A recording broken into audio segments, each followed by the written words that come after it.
दोस्तों, अफगान तालिबान भी इमरान खान के नक्शे कदम पर चल पड़े हैं। इन्होंने भी तय कर लिया है कि हमें टीपू सुल्तान के फार्मूले पर अमल करना चाहिए कि शेर की एक दिन की ज़िंदगी गीदड़ की 100 साल ज़िंदगी से बेहतर है। अफगान हुकूमत ने अमेरिका को आंखें दिखाना शुरू कर दी हैं। तालिबान ने अमेरिका को बुरी तरह फंसा दिया है। जो बाइडन को समझ नहीं आ रहा कि अब क्या करें। लगता है कि खिते में नई ग्रेट गेम शुरू हो गई है। लेकिन अफगान हुकूमत ने जिस तरह से अमेरिकियों को फंसा दिया है और इससे साबित हो गया है कि किसी भी मुल्क के खुददार का मामला गैरतमंद होने से होता है। अफगान हुकूमत इस वक्त पाई पाई की मोहताज है और इन लोगों ने अमेरिका से बातचीत में जो शटअप खोल दी है वो सारी दुनिया जान चुकी है। तालिबान और वाशिंगटन के दरमियान क्या तनाज़ा खड़ा हो गया, पेंटागन को कैसे शिकस्त हो गई। तालिबान इस माइंड गेम में अमेरिकियों को धूल चटाने की तैयारी कर रहे हैं। आपसे गुजारिश है कि मुकम्मल हक़ाइक़ के लिए वीडियो को आखिर तक ज़रूर देखें। नाज़रीन ग्रामी, अफ़गान तालिबान ने यह तय कर लिया था कि अमरीकियों से 20 साल जंग का बदला लेना है। अमरीकियों की वजह से लाखों अफ़गान मारे गए। तालिबान और जंगजू और क़यादत के करीबी ज़रूर मारे गए। किसी ने वालिद का जनाजा उठाया तो किसी का भाई मारा गया, किसी माँ की ज़िंदगी हार गई। तालिबान की मुखबरियाँ ना करने वालों को अमरीकियों ने भी मारा। इस वजह से अमरीका मुखालिफ जज्बा तालिबान में मौजूद था। जैसे ही तालिबान को मौका मिला तो इन्होंने मौके पर चौका लगाकर अमरीकियों को चारों शने चित कर दिया। अफ़गान तालिबान ने अमरीकियों को इनके जाल में फंसाकर गड़े मुर्दे उखाड़ दिए। इन्होंने कहा कि बताया जाए कि 9/11 में हमला करने वालों में कितने अफ़गान बाशिंदे थे और इसमें कितने लोग मारे गए। एक तरह से अफ़गान हुकूमत ये ट्रंप का पता खेल दिया है। अगर ये चाल सही खेल ले तो वो अमेरिका को घुटने टेकने पर मजबूर कर देंगे। इन्होंने कहा कि हमें यह भी बताया जाए कि उसामा बिन लादेन का क्या कसूर था और इस वजह से इन्हें क्यों जंग का सामना करना पड़ा। हज़ारों अफराद हलाक हुए। अमेरिका ने कोलैटरल डैमेज का नाम देकर अपनी जान छुड़वा ली। फिर जब इराक पर यलगार की तो इसमें वो जॉर्ज बुश और टोनी ब्लेयर ने कहा था कि इराक ने बड़ी तबाही मचाने वाले हथियार बना लिए हैं। पहले बैनुल-अक़वामी एजेंसी से हथियार चेक करने का कहा गया, मगर फिर अमेरिका ने इराक की ईंट से ईंट बजा दी। 20 साल बाद भी अमेरिका की हुकूमत कोई सबूत ना पेश कर सकी कि एटमी हथियार मौजूद थे। दुनिया भर में होने वाले जराइम के हवाले से अमेरिका ने आज तक कोई मुआफ़ी नहीं मांगी। अब बाइडन के लिए सूरत-ए-हाल इंतहाई गंभीर हो गई है, क्योंकि तालिबान हुकूमत ने ऐसा नुक्ता उठाया है कि बाइडन के गले की हड्डी बन गया।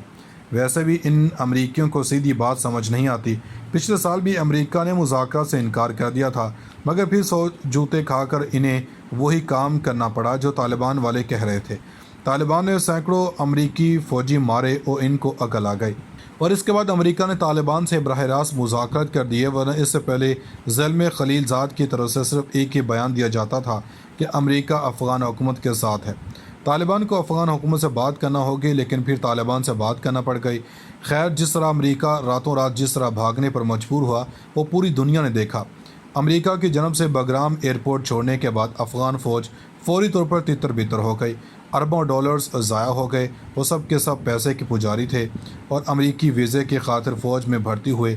यही वजह थी कि जैसे तालिबान जीत रहे थे वैसे वैसे अफ़गान फ़ौज भागते रहे, यहाँ तक कि अगस्त में तालिबान में पूरे अफ़गानिस्तान को संभाल लिया। अब तकरीबन 21 साल बाद तालिबान ने अमेरिका से कहा है कि वो अपने सबूत ज़रूर पेश करें और अगर ऐसा ना किया गया तो वो किसी सूरत अपने मुतालबे से पीछे नहीं हटेंगे।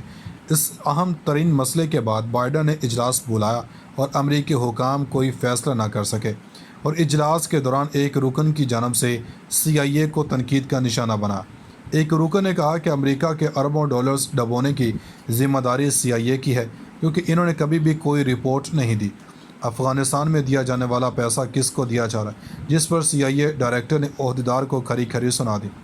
दोस्तों, अफ़गान फ़ौज के साथ ऐसा ही होना था, क्योंकि बग़ैर नज़रिए पर पलने वाली फ़ौज का यही होना इनकी नज़रिया साजी नहीं की गई और मामलात बिगड़ गए।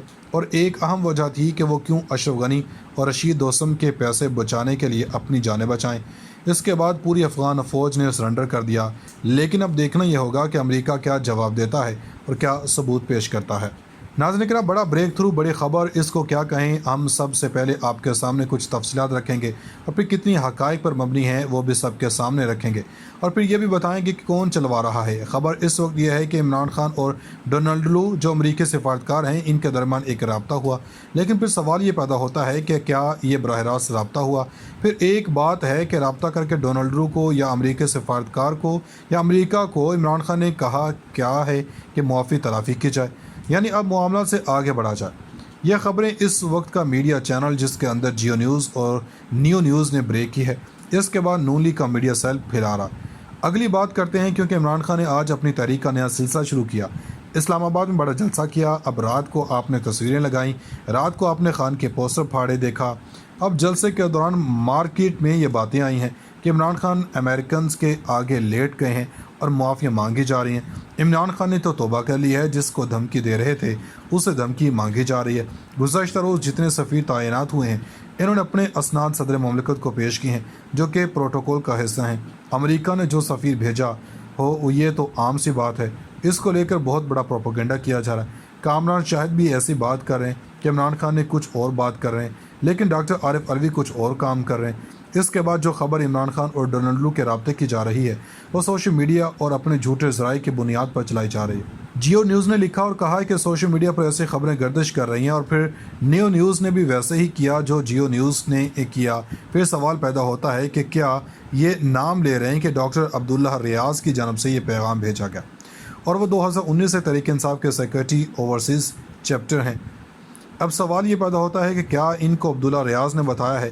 کیا امریکی اسٹیٹ ڈپارٹمنٹ کے نیوز اور جیو نیوز کے ذرائع موجود ہیں، یا امریکی اسٹیٹ ڈپارٹمنٹ نے کہا ہے کہ آپ سے معافی چاہیے؟ آپ اندازہ کریں کہ اگر عمران خان نے معافی مانگنی ہو تو جب وہ اقتدار میں تھے اور انہوں نے معافی مانگنی ہو تو اس وقت کر لیتے یہ کام۔ وہ خود کہتے ہیں کہ میں نے تو بوٹ پالش کرنے سے انکار کر دیا تھا اور عوام میں چلا گیا تھا۔ ناظرین گرامی، افغان طالبان نے یہ طے کر لیا تھا کہ امریکیوں سے 20 سالہ جنگ کا بدلہ لینا ہے۔ امریکیوں کی وجہ سے لاکھوں افغان مارے گئے، طالبان اور جنگجو اور قیادت کے قریبی ضرور مارے گئے۔ کسی نے والد کا جنازہ اٹھایا تو کسی کا بھائی مارا گیا، کسی ماں کی زندگی ہار گئی۔ طالبان کی مخبریاں نہ کرنے والوں کو امریکیوں نے بھی مارا۔ اس وجہ سے امریکہ مخالف جذبہ طالبان میں موجود تھا۔ جیسے ہی طالبان کو موقع ملا تو انہوں نے موقع پر چوکا لگا کر امریکیوں کو چاروں شانے چت کر دیا۔ افغان طالبان نے امریکیوں کو انہوں کے جال میں پھنسا کر گڑے مردے اکھاڑ دیے۔ انہوں نے کہا کہ بتایا جائے کہ 9/11 میں حملہ کرنے والوں میں کتنے افغان باشندے تھے اور اس میں کتنے لوگ مارے گئے۔ ایک طرح سے افغان حکومت یہ ٹرمپ کا پتہ کھیل دیا ہے، اگر یہ چال صحیح کھیل لے تو وہ امریکہ کو گھٹنے ٹیکنے پر مجبور کر دیں گے۔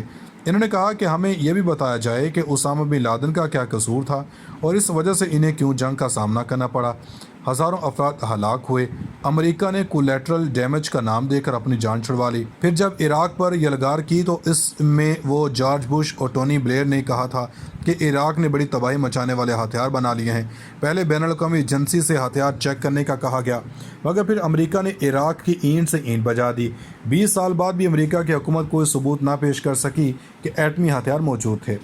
دنیا بھر میں ہونے والے جرائم کے حوالے سے امریکہ نے آج تک کوئی معافی نہیں مانگی۔ اب بائیڈن کے لیے صورتحال انتہائی گمبھیر ہو گئی ہے، کیونکہ طالبان حکومت نے ایسا نقطہ اٹھایا ہے کہ بائیڈن کے گلے کی ہڈی بن گیا۔ ویسے بھی ان امریکیوں کو سیدھی بات سمجھ نہیں آتی۔ پچھلے سال بھی امریکہ نے مذاکرات سے انکار کر دیا تھا، مگر پھر 100 جوتے کھا کر انہیں وہی کام کرنا پڑا جو طالبان والے کہہ رہے تھے۔ طالبان نے سینکڑوں امریکی فوجی مارے اور ان کو عقل آ گئی۔